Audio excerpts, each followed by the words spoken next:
ناسخ و منسوخ کی بحث استفادے کا ہم نے آپ سے آغاز کیا تھا، 2 نشستوں پر مشتمل گفتگو ہوئی۔ سلسلہ گفتگو کو میں آگے بڑھانا چاہوں گا۔ یہ بیان کیجیے کہ ہم سب خود بائبل کے اندر مختلف مقامات پر سیدنا مسیح کی جانب سے اصرات آتی ہے۔ ایک کے اوپر آپ نے تبصرہ بھی کیا تھا جب انہوں نے فرمایا کہ میں تو تورات کو منسوخ کرنے نہیں آیا، اس کو پورا کرنے آیا ہوں۔ اس طرح کہا جاتا ہے، خود آپ ہی کی زبانی یہ نقل ہوا کہ جب تک آسمان و زمین نابود نہیں ہو جاتے، شریعت کا کوئی چھوٹا سا حرف یا چھوٹا سا شوشہ تک مٹ نہیں سکے گا۔ تو یہ بیان کیجیے گا کہ اگر اللہ تعالیٰ نے ایک قوم کو خاص حالات، ان کی ذمہ داری، ان کے منصب کی رعایت سے ایک شریعت، ایک قانون، ایک حکم نامہ دیا، ایک ہدایت دی، تو اب وہ جو پیغمبر اس کو لے کے آیا ہے، وہ آنے کے بعد بھی 1200 سال سیدنا موسیٰ کے بعد وہ کھڑے ہو کے کہہ رہا ہے کہ قیامت تک اس میں کوئی تبدیلی نہیں ہوگی، اور قرآن مجید دوسری جگہ پہ آ کر یہ کہتا ہے کہ ہم نے تو اس کے اندر تبدیلی کر دی۔ یہ دو بالکل الگ الگ باتیں ہیں۔ یعنی سیدنا مسیح تو اپنے بارے میں یہ بیان کر رہے ہیں کہ میں آ گیا ہوں اور مجھے حکمت دے کر بھیجا گیا ہے۔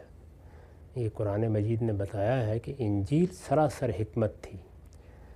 انجیل میں اللہ تعالیٰ نے دین کی حقیقت کیا ہے، دین کا فلسفہ کیا ہے، دین انسان کو اس کے باطن میں کیا بنانا چاہتا ہے، اس کو بیان کرتی ہے۔ اس میں یہ اندیشہ تھا کہ لوگوں کو جب یہ کہا جائے گا کہ تم تو فلاں چیز کے ظاہر کو دیکھ رہے ہو، تمہارے لیے یہ بڑی اہم بات ہے کہ اتنی زکوٰۃ نکالنی ہے اور سونف کی نکالنی ہے اور زیرے کی نکالنی ہے، لیکن اصل چیزیں تمہاری نگاہ سے اوجھل ہو جائیں گی۔ جیسے ہم بھی بعض اوقات بات کرتے ہوئے کہتے ہیں کہ یہ کوئی طریقہ نہیں کہ آپ نے ظاہر میں فلاں اور فلاں چیزوں کی پابندی کر لی، آپ کا چہرہ بہت ایک متشرع آدمی کا چہرہ بن گیا، آپ نے کچھ عبادات کے رسوم بھی ادا کر لیے، لیکن دین کی حقیقت تو اخلاقی تطہیر تھی، اس کا خیال نہیں رکھا یا اس کو نہیں سمجھا۔ تو ایسے موقعوں پر اس کا اندیشہ ہوتا ہے کہ آپ کے مخاطبین کہیں یہ خیال نہ کر لیں کہ شریعت یا دین کے ظاہری احکام ختم ہو گئے۔ تو انہوں نے خاص طور پر تنبیہ کی کہ میں تورات کو منسوخ کرنے نہیں آیا۔ اس سے خود یہ معلوم ہوا کہ جب کبھی اللہ کا پیغمبر آ جاتا ہے تو اس کا امکان ہوتا ہے کہ شریعت تبدیل کر دی جائے۔ تورات ہے ہی سراسر شریعت، یعنی تورات تو قرآن مجید کی طرح کی کتاب نہیں ہے، یا انجیل کی طرح کی کتاب نہیں ہے، یا زبور کی طرح کی کتاب نہیں ہے۔ جیسے کہ ہم جانتے ہیں کہ زبور میں مناجاتیں ہیں، یعنی اللہ تعالیٰ کے ساتھ بندے کے تعلق کو کس طرح اس کے وجود کا حصہ بننا چاہیے، وہ مناجاتیں اس کو بیان کرتی ہیں۔ پورا کا پورا زبور اللہ کی تمجید کا مزمور ہے۔ اسی طرح انجیل سراسر حکمت ہے۔ دین کیا ہے، اللہ کے ساتھ بندے کے تعلق کیا نوعیت ہے، وہ کیا چیز ہے جو انسان کو اس دین سے حاصل کرنی ہے، اس کے حاصلات نفس کے لیے ایک قیمتی دولت کس طرح بنتے ہیں، وہ ان چیزوں کو موضوع بناتی ہے اور تمثیلات میں بڑے اعلیٰ حقائق بیان کرتی چلی جاتی ہے۔ تورات قانون ہے۔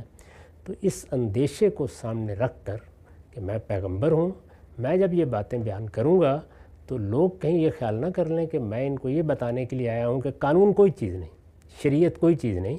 اللہ کے دین میں جو کچھ اللہ کی طرف سے نازل ہوتا ہے، وہ جب تک اللہ ہی اس میں کوئی تبدیلی نہ کر دے، وہ سب کے لیے واجب الاطاعت ہوتا ہے۔ تو انہوں نے فرمایا کہ میں تورات کے حکم میں کوئی تبدیلی کرنے نہیں آیا، اس کی کوئی ضرورت بھی نہیں تھی۔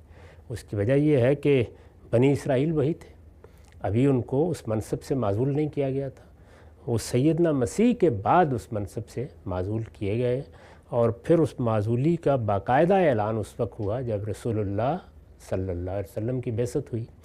تو اس لیے یہ چیز اس وقت کبھی واقعی نہیں ہوئی تھی کہ جس کی بنیاد پر جو ان کے لیے خصوصی احکام ہیں وہ ختم کر دیے جاتے ہیں۔ ان کے لیے خصوصی احکام، جیسے میں نے قرآن سے مثالیں دی تھی کہ رسول اللہ کے لیے خصوصی احکام قرآن میں بیان ہوئے ہیں، ازواج مطہرات کے لیے خصوصی احکام بیان ہوئے ہیں، یہ سب مثالیں میں بیان کر چکا ہوں۔ بنی اسرائیل کے بارے میں بھی اللہ تعالیٰ نے بتایا ہے کہ وہ پوری کی پوری قوم اس طرح انتخاب کی گئی جس طرح اللہ پیغمبروں کا انتخاب کرتا ہے۔ انہی لفظوں میں قرآن نے سورہ آل عمران میں اس کو بیان کیا ہے، ان اللہ اصطفیٰ آدم و نوح و آل ابراہیم و آل عمران علی العالمین۔ ہم نے جس طرح آدم اور نوح کا انتخاب کیا اور ان کو اپنی نبوت دی، اسی طرح سے ہم نے ابراہیم کی ذریت کا انتخاب کیا، اسی طریقے سے ہم نے عمران کی ذریت کا انتخاب کیا۔ تو یہ بنی اسرائیل ذریت ابراہیم کی حیثیت سے انتخاب کیے گئے تھے اور ان کے لیے خصوصی احکام تھے۔ جب بھی کسی کو کوئی ذمہ داری دی جائے گی اور دوسرے انسانوں سے مختلف ذمہ داری دی جائے گی تو اس کے لیے خصوصی ہدایات ہوں گی۔ ابھی ان کے ختم ہونے کا وقت نہیں آیا تھا۔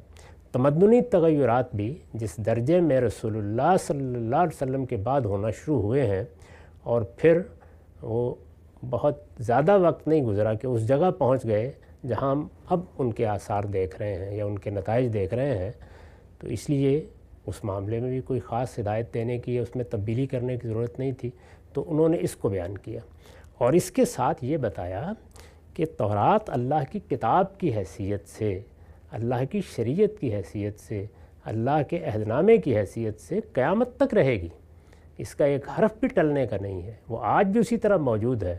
وہ بتائے گی کہ فلاں حکم کس کے لیے تھا، فلاں حکم کی نوعیت کیا تھی، وہ آج بھی بتاتی ہے، جیسے قرآن مجید ہے۔ تو قرآن مجید میں جب تدریج سے احکام کو بیان کیا جاتا ہے کہ ہم نے یہاں سے بات شروع کی تھی، پھر اس کے بعد قانون کو یہ صورت دے دی تھی، وہ پوری بات اسی طرح ہے۔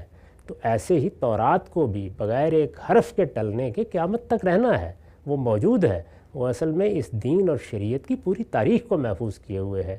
اگلی کتاب یہ بتاتی ہے کہ اب تدریج کا، تمدن کے ارتقاء کا یا ذمہ داریوں میں کسی تغیر کا یہ نتیجہ ہے کہ فلاں حکم میں تبدیلی کر دی جائے، اور جو تبدیلیاں کی گئی ہیں ان کو کبھی قرآن مجید سے نکال کر پڑھیے، وہ جو چند تبدیلیاں ان میں ایک ایک کی تاریخ بیان کی ہے، یہ بتایا ہے کہ کیوں کیا گیا ہے۔ تو اگر کسی کو فی الواقع ایک طالب علم کے طریقے پر ان چیزوں کو سمجھنا ہے تو وہ تقابل کر کے دیکھ لے۔ اس طرح کے جو جملے ہیں ان کی بنیاد پر کسی چیز کی نفی نہیں کی جا سکتی، ان میں جو باتیں بیان ہوئی ہیں وہ ہر عاقل سمجھتا ہے کہ کیا ہے، اور کسی کلام کو ہمیشہ اس کے سیاق سباق اور اس کے محل میں رکھ کے دیکھتے ہیں۔ اچھا، ہم سے جو بھی آپ نے فرمایا کہ یہ ایک طرح کی پیشن گوئی یا بیان ہے کہ قیامت تک جو کچھ اللہ نے قوم کے ساتھ کیا تھا اس کی جو تاریخ ثبت ہے، اس میں جو احکامات کی نوعیت ہے وہ نہیں ٹلے گی، وہ محفوظ رہے گی۔ لیکن ہم تو ایک دیکھتے ہیں کہ یہ دعویٰ بھی پورا نہیں ہوا، کیونکہ خود ان کتابوں میں تعریف ہو گئی، قرآن مجید نے بتا بھی دیا، ابھی تم نے بھلا دیا۔ تو یہ اگر دعویٰ اس معنی میں تھا تو وہ بھی تو عملاً پورا ہوتا ہوا نظر نہیں آیا۔ نہیں، دیکھیے بات یہ ہے، وہ کتاب اپنی جگہ موجود ہے، وہ کتاب پڑھی جا رہی ہے، وہ کتاب آج بھی ہدایت ہے، نور ہے۔ قرآن مجید اس ہدایت اور نور کی طرف توجہ دلاتا ہے۔ لوگوں نے جو خرابیاں پیدا کیں وہ فقہی نوعیت کے اطلاقات میں خرابیاں پیدا کیں، یا اپنی طرف سے بعض چیزوں کو سمجھنے میں خرابی پیدا کی ہے، یا کسی جگہ ترجمہ کرتے ہوئے کسی فقہی رائے کو اس کا حصہ بنا دیا ہے، اس کی قرآن نے وضاحت کر دی ہے، اور اس لحاظ سے بھی اس کا ہر حرف محفوظ ہو گیا کہ اللہ کی بعد میں آنے والی کتاب نے بتا دیا کہ یہاں انسان نے کچھ مداخلت کی تھی، وہ ہم نے واضح کر دی ہے۔ تو اس لحاظ سے تصحیح ہو گئی انسان کی مداخلت کی ایک آنے والے پیغمبر کے ذریعے سے، اور قرآن مجید نے گویا جو کچھ انسانوں سے غلطی ہوئی تھی اس کو بھی واضح کر دی۔ اچھا، ہم سب یہ بتائیے گا، اس پوری بحث میں جو ایک تردد پیدا ہوتا ہے ایک عام پڑھنے والے کے ذہن میں جب وہ قرآن مجید کے حکم کو پڑھتا ہے، وہ کہتا ہے کہ یہود کی شریعت میں تبدیلی کر دی، بتایا ہمیں جا رہا ہے، اس سے یہود کو کیا فائدہ ہوگا؟ اگر انہوں نے اسلام قبول کر کے اسلام کو اپنا لیا تو ان کو کیا پڑی کہ ان کی پرانی شریعت میں اللہ تعالیٰ نے تبدیلی کر کے یہاں نئی شریعت دے دی ہے؟ اور دوسری بات یہ، جن کو بتایا جا رہا ہے ان کو کیا پڑا کہ بھئی آپ کی پرانی شریعت جو بھی تھی آپ نے اس میں ہم تو قرآن کے مکلف ہیں۔ تو دونوں کے لیے وہ نقطہ نظر جو آپ نے اپنایا کہ یہاں پر تنسیخ سے مراد تورات متعلق ہے، قرآن نہیں ہے، تو دونوں کے لیے بظاہر کوئی فائدہ نظر نہیں آتا۔ یہود تو جب مسلمان ہو جائیں گے تو ان کو تو کچھ نہیں پڑی ہوگی کہ ان کی آیتیں منسوخ کر کے نئی دے دی گئی ہیں، تو نئے دین کو مان رہے ہوں گے۔ وہ مسلمان کیسے ہوں گے؟ یعنی علم و عقل سے عاری ہو کر کسی دن اچانک آئیں گے اور آ کے اسلام قبول کر لیں گے؟ وہ ایک تاریخ رکھتے ہیں، ایک پس منظر رکھتے ہیں، ان کو دعوت دی جائے گی۔ تو یہی دعوت قرآن مجید نے اس سورہ میں دی ہے جہاں سے آپ یہ آیت پڑھ رہے ہیں۔ وہ دعوت شروع ہوتی ہے تمہید کے فوراً بعد، یا بنی اسرائیل اذکروا نعمتی التی انعمت علیکم۔ پوری سورہ بقرہ یہود کو ایمان کی دعوت دیتی ہے، تو انہیں دعوت دی جائے گی۔ دعوت دی جائے گی تو وہ اعتراضات کریں گے، وہ سوالات کریں گے، ان کا جواب نہیں دیں گے۔ اس وقت اگر مسیحیوں کو دعوت دی جائے گی تو وہ سوالات نہیں کریں گے۔ تو ان کا سوال تھا یہ کہ تورات اللہ کی کتاب ہے، صدیوں تک ہم نے اس کتاب پر عمل کیا ہے، اس کے قانون کو سمجھا ہے، اس کے بعد احکام میں قرآن مجید نے تبدیلی کیوں کی؟ تو یہ تو دعوت کی ناگزیر ضرورت ہے کہ اس سوال کا جواب دیا جائے۔ یہ بات بالکل سمجھ میں نہیں آتی۔ یعنی یہاں تو ایسے لگتا ہے کہ جیسے انسانوں کے کوئی الگ الگ شعبے بنائے گئے ہیں جہاں وہ پڑے ہوئے ہیں۔ سورہ بقرہ کے مخاطب ہی یہود ہیں، اہل کتاب کو مخاطب کر کے دعوت دی جا رہی ہے کہ اب اللہ کی کتاب آ گئی ہے، یہ قرآن مجید آ گیا ہے، اللہ کے آخری پیغمبر کی بعثت ہو گئی ہے، بہت سی سعادتیں اس پیغمبر کو ماننے سے وابستہ ہیں، ہم تمہیں دعوت دیتے ہیں کہ تعالوا الی کلمۃ بیننا و بینکم، یعنی وہ اس کلمے کی طرف آؤ جو ہمارے اور تمہارے درمیان اشتراک رکھتا ہے، آؤ اس توحید پر جمع ہو جائیں اور اللہ کی بات کو سنیں جو اس نے اب نازل کی ہے۔ یہ دعوت آپ دیں گے تو وہ جیتے جاگتے انسان ہیں، وہ 10 سوالات کریں گے، یعنی پہلے سے جو موجود دین ہے وہ خدا کا دین ہے، وہ اللہ کی ہدایت ہے، اس میں اور اب دعوت میں ادنا درجے کا کوئی اگر تناقض محسوس کریں گے تو پوچھیں گے نہیں آپ سے، تو ان کے ایک ایک سوال کا جواب دیا گیا ہے، ان کی تاریخ کے بارے میں جو سوالات پیدا ہوئے ہیں ان کا جواب دیا گیا ہے، اس کے بعد ہی آپ دعوت کی ذمہ داری سے سبکدوش ہوتے ہیں۔ تو یہ بات بالکل سمجھ میں نہیں آ رہی کہ یہ کیا چیز ہے، یعنی یہ تو پھر ماننا پڑے گا کہ یہود کوئی اور چیز ہے، مسلمان کوئی اور چیز ہے، مسیح کوئی اور چیز ہے، قرآن کی تو یہ دعوت نہیں ہے۔ قرآن کی دعوت تو یہ ہے کہ اللہ کا دین ہمیشہ سے اسلام ہے، اللہ کے سارے پیغمبر ایک ہی دین لے کر آئے ہیں، یہی وجہ ہے کہ ہم مسلمان نہیں ہو سکتے جب تک کہ ہم حضرت موسیٰ کو اللہ کا پیغمبر نہ مانیں، حضرت مسیح کو اللہ کا پیغمبر نہ مانیں، ان پر نازل ہونے والی ہدایت پر ایمان نہ لائیں، یعنی ان کتابوں پر ایمان لانا ہمارے لیے ضروری ہے کہ وہ اللہ کی کتابیں ہیں، ان میں اللہ کا دین ہے، ان میں اللہ کی شریعت ہے۔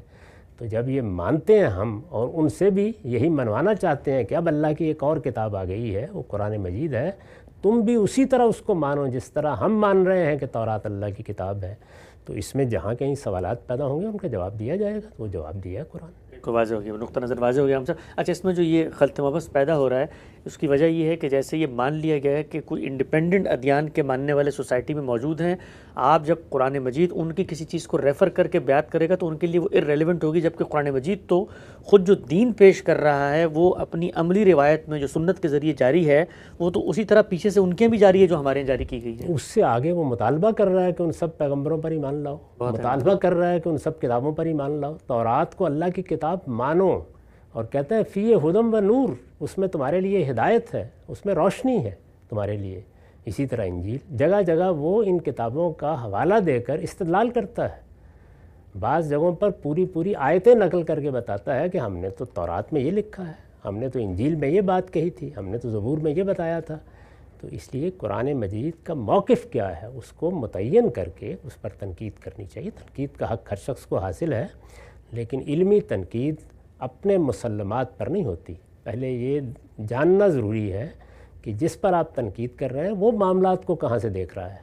تو قرآن مجید تمام پیغمبروں کا ایک ہی دین مانتا ہے، وہ یہ کہتا ہے کہ ان الدین عند اللہ الاسلام، اللہ کا دین کبھی افراد کے نام پر نہیں آیا، اللہ کا دین اسلام ہے، اور اسلام کا مطلب ہے سبمیشن، اپنے آپ کو اللہ کے سپرد کر دینا، یہی اللہ کا دین رہا ہے، بلکہ اس کی پوری تاریخ سناتا ہے، سورہ بقرہ میں سنائی ہے، سورہ حج میں سنائی ہے، اور یہ بتایا ہے کہ تم لوگوں کے ہاں تو یہ دعوت ابراہیم علیہ السلام کے ذریعے سے شروع ہوئی تھی، وہ تمہارے ابوالآباء تھے، ان کا حوالہ دیتا ہے۔ تو یہ ساری تاریخ اسلام کی تاریخ ہے، یعنی یہود کی تاریخ، مسیحیوں کی تاریخ، اس سے پہلے ابراہیم علیہ السلام کی تاریخ، اس سے پہلے آدم و نوح کی تاریخ اسلام کی تاریخ ہے۔ تو اس کے حوالے سے جہاں کہیں پہلے سے ماننے والوں کے ہاں کوئی چیز قرآن سے مختلف ہوگی یا قرآن اس سے کوئی مختلف بات کہے گا تو یہ سوال کیوں پیدا نہیں ہوگا؟ آج اللہ کی کتاب آئے اور وہ ہم کو آ کے دعوت دے تو ہم کیا سوالات نہیں اٹھائیں گے؟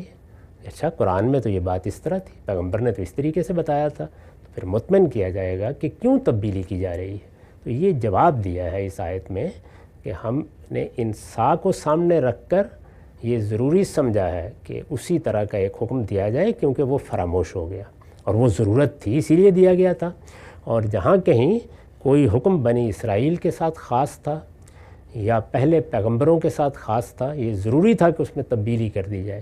اسی طرح آگے وضاحت کی ہے کہ بعض احکام اصلاً وہی تھے جو اب ہیں، لیکن جس وقت یہود نے سرکشی اختیار کی تو سزا کے طور پر ان میں بعض تبدیلیاں کی گئی تھیں، وہ آج ختم کی جا رہی ہیں۔ ان سب کا حوالہ میں دے چکا ہوں، اور اسی کو قرآن نے اس طرح بیان کیا ہے کہ جب وہ پیغمبر آئے گا، یعنی آخری پیغمبر، تو وہ تمہارے اسر و اغلال دور کر دے گا، یعنی جو بوجھ تم پر لاد دیے گئے تھے اور جو بندھن تمہارے لیے پیدا کر دیے گئے تھے وہ سب توڑ دیے گا۔ اچھا، ہم صاحب یہ بات آپ نے واضح کی، یہ جو میں نے آپ کے سامنے بائبل کا اقتباس پیش کیا تھا کہ جب تک آسمان و زمین نابود نہیں ہو جاتے شریعت کا کوئی چھوٹا سا حکم یا اس کا شوشہ بھی تبدیل نہیں ہو سکتا، اس کی کیا یہ تعویل بھی ہو سکتی ہے کہ سیدنا مسیح تو اپنی اس قوم کو دعوت دے کر کہہ رہے ہیں کہ اللہ نے تمہیں منتخب کیا، تم اللہ تعالیٰ کی ایک فرستادہ قوم ہو، ایک ذمہ داری پر تمہیں فائز کیا، اگر تم ذمہ داری پر قائم رہتے ہو تو اللہ کی شریعت بھی تم سے متعلق رہے گی، ایسے جیسے میں آج کسی کو کہوں بھائی میں تمہیں اس ادارے کا سربراہ بنا رہا ہوں اور تمہیں قیامت تک وہی مراد ملتی رہیں گی اگر تم سربراہی کرو، تو یہ پہلو بھی تو ہو سکتا ہے کہ ان کو یہ کہا گیا ہو کہ جب تک آپ اس پر قائم ہیں تمہارے ساتھ یہ معاملہ رہے گا، لیکن چونکہ وہ قائم نہیں رہے اس لیے اللہ نے تبدیلی کر دی۔ یہ تو یہی وجہ بیان کر رہا ہوں میں کہ جب وہ معزول کر دیے گئے تو کوئی چیز آئے گی نا، اگر وہ معزول نہ ہوتے، اگر وہ اسی ذمہ داری پر فائز رہتے، اگر وہ اس کا حقوق ادا کرتے رہتے تو ظاہر ہے کہ جو حکم ان کے ساتھ خاص تھے وہ بھی اسی طرح رہتے۔ یعنی جب ایک ذمہ داری کے منصب پر ایک شخص ہے تو جو اس کے لیے حدود طے کیے گئے ہیں وہ اگر ہمارا سربراہ ہے، سربراہ مملکت ہے یا وزیر اعظم ہے تو جو چیزیں طے کی گئی ہیں وہ رہیں گی، لیکن اگر وہ اس منصب سے معزول کر دیا جاتا ہے تو پھر بھی رہیں گی۔ تو یہ جو بات آپ نے بیان کی ہے تو اس کا لازمی تقاضا ہے، ایسا ہی ہے۔ تو ہر چیز کو اسی لیے میں نے کہا کہ اس کے محل میں رکھ کے دیکھنا چاہیے۔ وہ بالکل درست کہہ رہے ہیں کہ تمہیں اگر اللہ توفیق دے، میں آخری پیغمبر ہوں، تم مجھ پر بھی ایمان لاؤ تو پھر اس کے بعد تمہارے لیے ابدیت ہے، پھر یہی دین ہے جس کو جاری رہنا ہے، ایسے ہی جاری رہے گا۔ لیکن اس کے بعد اللہ کا کوئی اگر اگلا پیغمبر آئے گا تو وہ بتائے گا آگے کہ کوئی تبدیلی کرنی ہے تو کیا باعث ہے اس کا، یعنی وہ اس پہ استدلال کرے گا، یہ ایسے ہی نہیں ہوگا۔ اچھا، نقطہ نظر واضح ہوا، آگے بڑھاتے ہیں سلسلہ گفتگو کو۔ یہ بیان کیجیے گا تفسیری نوعیت کا ایک میں چاہتا ہوں پہلو بھی آپ سے اس موقع پر واضح ہو جائے۔ آپ کے نزدیک قرآن مجید کی کوئی آیت بھی منسوخ نہیں ہے۔ مولانا امین حسن اصلاحی نے تدبر قرآن میں اس حوالے سے ایک نقطہ نظر بھی بیان کیا ہے۔ میں جاننا چاہتا ہوں بالعموم جو لوگ اس رائے کے قائل ہیں کہ کوئی بھی آیت منسوخ نہیں ہے وہ ایک اور اضافی بات بھی کرتے ہیں کہ آپ بھی وہ بات کرتے ہیں یا آپ کی بات ان سے مختلف ہے؟ جیسے مولانا مودودی نے بھی تفسیر میں لکھا کہ جب ہم یہ کہتے ہیں کہ یہ آیتیں منسوخ ہو گئیں اس کے باوجود قرآن مجید میں یہ رکھی ہوئی ہیں باقی ہیں، تو اس کا مطلب یہ ہے کہ اگر اسی نوعیت کے حالات دوبارہ لوٹ آتے ہیں تو ہم پھر سے ان پہ عمل درآمد کر سکیں۔ آپ جب کہتے ہیں کوئی بھی آیت منسوخ نہیں ہوئی، تدریج سے حکم دیا گیا تھا، تو یہ جو اگلی اضافی بات بعض مفسرین اخذ کر رہے ہیں کہ آج بھی ہم ان پرانے اقوال پر جو قرآن میں نقل ہوئے ہیں حالات کی رعایت سے اگر وہی حالات آ جاتے ہیں عمل کرنا ہے تو ان پر عمل کریں گے، کیا آپ اس کے قائل ہیں؟ یہ بات جب کہی جاتی ہے کہ منسوخ نہیں ہوئی تو اس کا مطلب یہ ہے کہ قرآن جتنا نازل کیا گیا تھا سارا کا سارا ہمارے پاس موجود ہے، کوئی آیت اس میں سے نکال نہیں دی گئی۔ اس میں اگر احکام میں کسی جگہ کوئی تغیر محسوس ہوتا ہے تو وہ اس تدریج کا تقاضا ہے جو احکام میں اور قانون میں ہمیشہ ملحوظ رکھنی چاہیے۔ یہ پوری بات ہے، یعنی میری بات اگر اس اجمال سے بیان کی جائے تو شاید مدعا کو صحیح طریقے سے ادا نہیں کرتی۔ یعنی ایسا ہوا ہے کہ قرآن مجید نے اپنے بعض احکام میں تغیرات کیے ہیں، لیکن ان تغیرات کی نوعیت یہ نہیں ہے کہ وہ آیت نکال دی گئی یا وہ پورا کا پورا حکم ہی ختم ہو گیا، نہیں، اس میں کچھ ایسی تبدیلی جو ناگزیر تھی وہ کر دی گئی، یہ بتا دیا گیا کہ اس طرح کرنی ہے، اور یہ اسی وقت واضح ہوتا ہے جس وقت قرآن مجید بیان کر رہا ہے کہ اس کی نوعیت کیا ہے۔ اس کو میں ایک مثال سے واضح کروں گا۔ بدکاری کے معاملے میں قرآن مجید میں سورہ نساء میں دیکھیے کیا کہا کہ کہبہ عورتوں کے معاملے میں ہم تمہیں حکم دیتے ہیں کہ ان کو ان کے گھروں میں بند کر دیا جائے یہاں تک کہ اللہ ان کو وفات دے گا یا ان کے لیے کوئی راہ نکال دے گا، او یجعل اللہ لہن سبیلا۔ یہ الفاظ خود بتا رہے ہیں کہ اس حکم میں کوئی اور ہدایت آنے والی ہے، تو یہ بتا دیا گیا، تو وہ یہاں سے بات اٹھائی گئی ہے، یہاں سے بات کو بیان کیا گیا ہے۔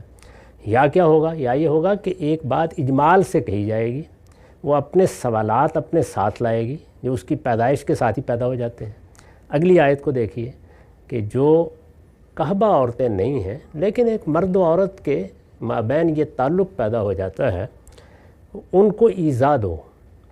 اب ایذا دو کے الفاظ جب کہے جائیں گے اور اس کو آپ لوگوں سے متعلق کریں گے، ایذا دینی ہے نا، تو یہ سوال اس کے ساتھ ہی پیدا ہو گیا کہ کتنی ایذا دیں، کیونکہ قانون کا نفاذ انصاف چاہتا ہے۔ یہ نہیں ہو سکتا کہ ایک آدمی کی آپ چمڑی ادھیڑ دیں اور دوسرے کو سر پر ہاتھ پھیر کے اور ایک آدھ چھڑی مار کے رخصت کر دیں، یہ تو نہیں ہو سکتا۔ تو اس کا لازمی نتیجہ کیا ہوگا کہ اب تعین کی طرف آپ جائیں گے، تو گویا حکم کے الفاظ ہی بتا رہے ہیں کہ یہ وضاحت کا تقاضا کر رہا ہے اور یہ جلد یا بدیر اب آنی ہے۔ تو یہی صورتحال ان تمام احکام میں ہوتی ہے. یہ مطلب ہے اس کا. یعنی جب یہ کہا جاتا ہے کہ منسوخ نہیں ہوا تو اس کا مطلب یہ ہے کہ کوئی آیت قرآن سے نکال نہیں دی گئی، وہ موجود ہیں. اس کے حکم میں جو تبدیلی کی جا رہی ہے وہ ظاہر الفاظ کے لحاظ سے تو تبدیلی ہے، لیکن حقیقت میں وہ اس حکم کے نفاذ کی تدریج ہے یا اس حکم کے میرے ساتھ متعلق ہونے میں جن چیزوں کو ملحوظ رکھنا ہے، خاص طور پر میرے حالات کے لحاظ سے ان کی رعایت ہے. یہ بڑی حکمت ہے. اس میں بتایا گیا ہے کہ اصل دین کیا ہے اور قانون کے تقاضے کیا ہوتے ہیں. اصل دین کیا ہے؟ اصل دین اللہ پر ایمان ہے، اللہ کی کتابوں پر ایمان ہے، اللہ کے فرشتوں پر ایمان ہے، اللہ کے پیغمبروں پر ایمان ہے، قیامت پر ایمان ہے. اس میں کوئی تبدیلی کبھی آئی ہے؟ کسی کتاب نے تبدیلی کی ہے؟ اصل دین میں جو چیزیں آپ پر لازم کی گئی ہیں وہ کیا ہیں؟ تطہیر بدن، تطہیر خور و نوش، تطہیر اخلاق. ان میں کبھی کوئی تغیر آیا ہے؟ نہیں. ان پر مبنی کچھ قانونی ہدایات ہیں جن کو شریعت کہتے ہیں، ان میں یہ طریقہ اختیار کیا جاتا ہے، اور اس سے یہ سبق ملتا ہے کہ قانون میں ہمیشہ تدریج ملحوظ رکھنا پڑتی ہے. یہ چند احکام ہیں، ایک ایک کو لیجئے. میں اسی طرح آپ کو بتاؤں گا کہ جب وہ دیے جا رہے ہیں اسی وقت بتا رہے ہیں کہ اب اس کے بارے میں یہ سوال پیدا ہو گیا ہے، اس کا جواب آنا چاہیے. وہ جواب آتا ہے تو یا تعین ہو گئی یا تحدید ہو گئی، یا کسی چیز کو اگر وہ رعایت تھی تو ختم کر دیا گیا اور واضح ہو گیا کہ وہ رعایت پہلے کیوں دی گئی تھی، اب کیوں ختم کی جا رہی ہے. تو یہ چیزیں ہیں جو اس میں ملحوظ رکھی جاتی ہیں. اور وہ جو بعض لوگ یہ کہتے ہیں ہم سب کہ یہ جو جن رعایتوں کو ملحوظ اس وقت رکھا گیا اب تبدیل کر دیا گیا ہے، اگلی آیات سے حالات لوٹ آتے ہیں تو ہم انہی رعایتوں پہ چلے جائیں گے، اس پہ آپ کیا کہتے ہیں؟ دیکھیے بات یہ ہے کہ حالات لوٹ آئیں گے تو دین کے تمام احکام کے بارے میں یہ طے کر دیا گیا ہے اور بالکل واضح ہے کہ وہ اپنے علل کے ساتھ ہوتے ہیں.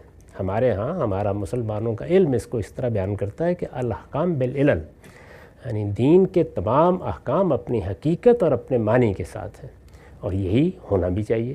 اس لیے کہ قانون یا شریعت کی کوئی بنیاد ہوگی، اس کو مناط حکم کہتے ہیں.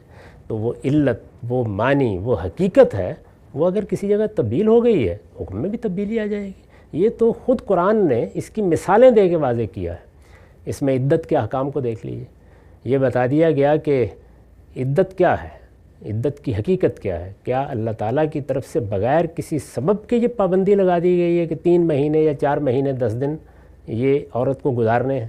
نہیں. بتایا گیا اس کی علت، اس کی حقیقت استبراء رحم ہے. اب دیکھیے اس کو کیسے واضح کیا گیا. استبراء رحم ہے تو ایک جگہ یہ بتا دیا گیا کہ 3 مہینے یا 3 ایام کی مدت اس نے گزارنی ہے یا 4 مہینے 10 دن گزارنی ہے. اب یہ سوال پیدا ہوا کہ اگر استبراء رحم کی علت ہے تو پھر اگر بچہ پیدا ہو گیا 8 دن بعد 10 دن بعد تو فرمایا پھر عدت ختم ہو گئی. یعنی اس سے خود بتا دیا کہ اصل چیز مقصود ہے، اس کو سامنے رکھ کر اس بات کو سمجھو. اسی طریقے سے جب یہ سوال پیدا ہوا کہ اگر نکاح ہوا ہے یعنی 2 بول پڑے گئے ہیں لیکن کوئی تعلق ہی قائم نہیں ہوا، فرمایا پھر کوئی عدت بھی نہیں، اس لیے کہ وہ تو اسی لیے تھی، اس کا مقصد ہی یہ تھا. تو یہ سب باتیں قرآن نے خود بیان کر دیں تاکہ یہ واضح رہے کہ اس کے احکام حقیقت پر مبنی ہوتے ہیں. تو حقیقت ختم ہو جائے گی تو تبدیل ہو جائیں گے. اب وہ حقیقت لوٹ آئے جو کسی منسوخ حکم کو، جس معنی میں منسوخ آپ استعمال کر رہے ہیں، منسوخ حکم کو دوبارہ زندہ کر دے. تو دیکھیے مثال کے طور پر جو روزے کے بارے میں فرمایا گیا ہے کہ تمہیں اگر کوئی بیماری ہے، کوئی تکلیف ہے، یا تم سفر میں ہو، کسی غیر معمولی مشقت سے دوچار ہو تو رمضان کا روزہ چھوڑ دو اور بعد میں تعداد پوری کر لو. یعنی جو ابتدا میں حکم دیا گیا وہی یہی ہے، بعد میں تعداد پوری کر لو، اور اگر تم اس کی طاقت رکھتے ہو تو ایک مسکین کو کھانا کھلا کے فدیہ دے دو روزے کا، یعنی بعد میں. اس کے فوراً بعد کہا ہے تاہم روزہ ہی رکھو تو بہتر ہے. تو بتا دیا گیا کہ اللہ کو اصلاً کیا مطلوب ہے کہ روزہ ہی رکھا جائے.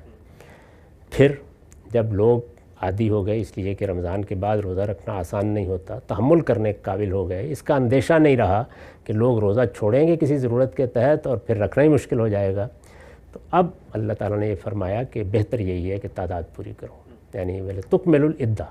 تو گویا اس حکم کو لوگوں کے لیے جب ان کی تربیت ہو گئی، وہ اس کے تحمل کے لیے تیار ہو گئے تو ختم کر دیا گیا. فرض کیجئے کہ ایک آدمی بیمار ہوتا ہے اور اس کی وجہ سے روزہ چھوڑتا ہے.